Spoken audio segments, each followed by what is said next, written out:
Alright, here we are. Final reveal. There he is. And so I got one note on the meltdown for you. So when I had this thing, when the previous decoder, which was already crapping out and I didn't know it, was in here with the shell on, the flywheels were beating against the side of the shell. And that is a known problem when you have motor mounts that are like this flexible material, like after motor mounts. They're like a silicone material, and when they're flexible like that, flywheels are not true, and when they're not true, they will end up beating against the side and you'll get a grinding noise. But let's try them out now, and let's go ahead and send them down track down here to bridge 15. Bridge 15 is very important in that locomotives that make it are usually really good to go for yard operations.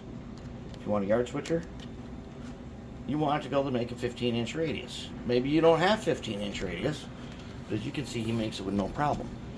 Why is that so important? Because some of your switches sometimes can achieve such a thing. Let's send him through the spaghetti bowl, see how he goes. He runs almost silently now. Runs down there silently. He doesn't have lights, he never did.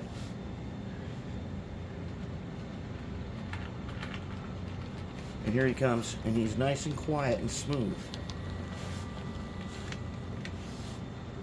Okay, he's very quiet, very smooth.